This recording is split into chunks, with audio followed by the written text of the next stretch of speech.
नमस्ते दोस्तों, मेरा नाम दीपक और हमारे दीपक सत्संग यूट्यूब चैनल में आपका स्वागत है। आपके लिए एक छोटी सी कहानी लेके आया हूँ।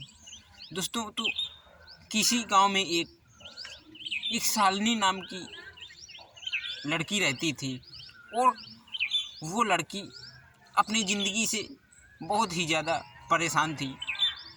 जब सुबह होती तो उसके पति कहते कि शालिनी जी चाय लाओ, और उसका डेली का यही नियम था। तो इसी वजह से शालिनी अपने कामों में बहुत व्यस्त रहती थी और व्यस्त रह करके और उसने अपनी ज़िंदगी में वो सोचती थी कि ये सारा दिन काम ही काम लगा रहता है, मुझे एक भी दिन के लिए टाइम नहीं मिलता। सुबह खाना बनाओ और बच्चों को टिफ़िन तैयार करो, अपने लिए टिफ़िन तैयार करो, हस्बैंड के लिए टिफ़िन तैयार करो। ऐसे ही डेली का काम रहता है और मुझे इतना काम में व्यस्त रहना पड़ता है कि मुझे अपने स्वयं के लिए भी समय नहीं निकालने को मिलता है। इतना मेरे पास काम है। एक दिन संडे का आता है तो वो भी मेरे लिए कुछ समय निकालने का टाइम नहीं मिलता है। मैं अपनी ज़िंदगी से इतना परेशान हो चुकी हूँ कि संडे के दिन भी मुझे समय नहीं मिलता है। कभी मेरे पति कुछ अपने मित्रों को बुला लेते हैं तो पार्टी होने लगती है, तो मुझे उतने समय भी खाना बनाना पड़ता है और कभी मेरे बच्चों के लिए भी खाना बनाना पड़ता है और कपड़े धोना पड़ता है।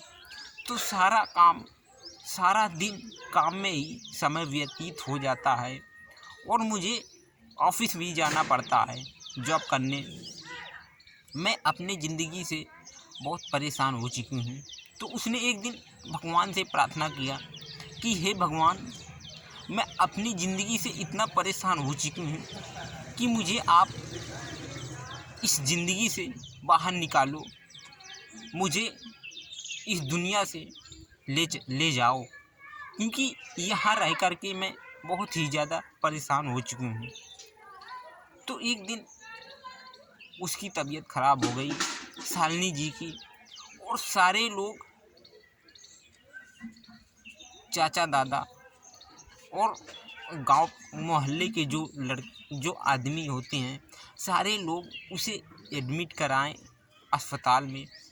जब उसकी तबीयत सही हुई तो उसकी आंखें जब खुली तो उसने देखा कि सारे गांव के पास पड़ोस के लोग, मोहल्ला के लोग, मेरी सास ननद और जो अन्य लोग हैं, सारे लोग मेरे अगल बगल खड़े हुए हैं। और तभी शालिनी का देवर बोलता है, निखिल, कि भाभी, आप आज भगवान के दरवाजे से होकर के आई हो, क्योंकि आपकी तबीयत बहुत ही ज़्यादा गंभीर हो गई थी। तभी शालिनी ने कहा कि भगवान, मुझे आपने अपने दरवाजे पर बुला लिया और मुझे फिर वापस कर दिया, ऐसा आपने क्यों किया? फिर शालिनी सोचने लगी कि आज मुझे समय नहीं मिलता था एक भी दिन का, लेकिन आज मुझे समय इतना मिला है कि मैं देखो 2-4 दिन से अस्पताल में हूँ और मेरे जो घर परिवार के सारे लोग हैं ये भी मेरे साथ में हैं, और मुझे आज इतना अच्छा लग रहा है सब लोगों को साथ में मिल कर के, सब लोगों के साथ में रह के, कि मेरी खुशी का कोई ठिकाना ही नहीं है। अब लगता है अब मैं अपनी ज़िंदगी से बहुत खुश हूँ। अब मुझे बहुत खुशी महसूस हो रही है। मुझे लगता है कि मैं ऐसे ही रहूँ और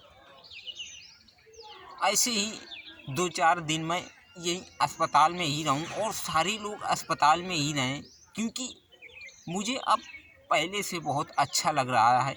अब तभी शालिनी के हस्बैंड बोले कि शालिनी, मुझे माफ़ करना, मैं अपने कामों में इतना व्यस्त था कि मैं तुम्हें एक दिन का भी समय नहीं दे पाया। और संडे को ऑफिस बंद रहती है, मेरी छुट्टी रहती है, संडे को भी मैं तुम्हें अपना समय एक भी दिन का नहीं दे पाया। तो इसीलिए मुझे माफ़ करना, और मेरी जो गलती हुई हो गई हो किसी चीज़ में तो मुझे क्षमा करना। तभी शालिनी बोलती है, नहीं, आप ये कैसी बात कह रहे हो कि मुझे माफ़ करना।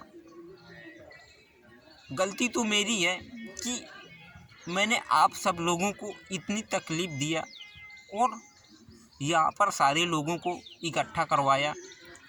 तो शालिनी के पति बोलते हैं कि ये हमारा बड़ा सौभाग्य था कि हम आज तुम्हारी इस तबीयत के कारण सारे लोग एक जगह पर इकट्ठा हुए हैं और सब लोग मिलकर के हमें इतना अच्छा लग रहा है कि ज़िंदगी में हम लोग कभी भी इतने खुशी नहीं रह पाए हैं जितनी खुशी हमें आज मिल रही है हम सब लोगों को देख करके।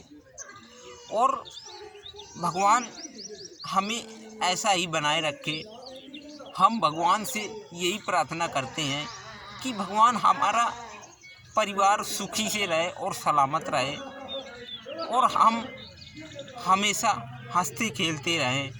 बस भगवान से हमारी यही प्रार्थना है और यही विनती है कि भगवान कभी भी किसी को तकलीफ़ न देना और भगवान हमेशा लोगों को हंसा करके ही रहना और ऐसे ही प्रसन्नतापूर्वक हम लोग हंसते खेलते रहें और हमारा जीवन ऐसे ही व्यतीत हो जाए। भगवान से यही मैं प्रार्थना करता हूँ। और शालिनी, तुम भी हाथ जोड़ करके भगवान से प्रार्थना करो कि हे भगवान, हमारे जीवन में ऐसा संकट कभी मत आए कि हम सारे लोग, घर परिवार के लोग कभी भी बिछड़ जाएं। कभी भी बिछड़े ना, एक साथ सब लोग मिल कर के रहें, मिलजुल करके, और अपने जीवन का इसी प्रकार से आनंद लें।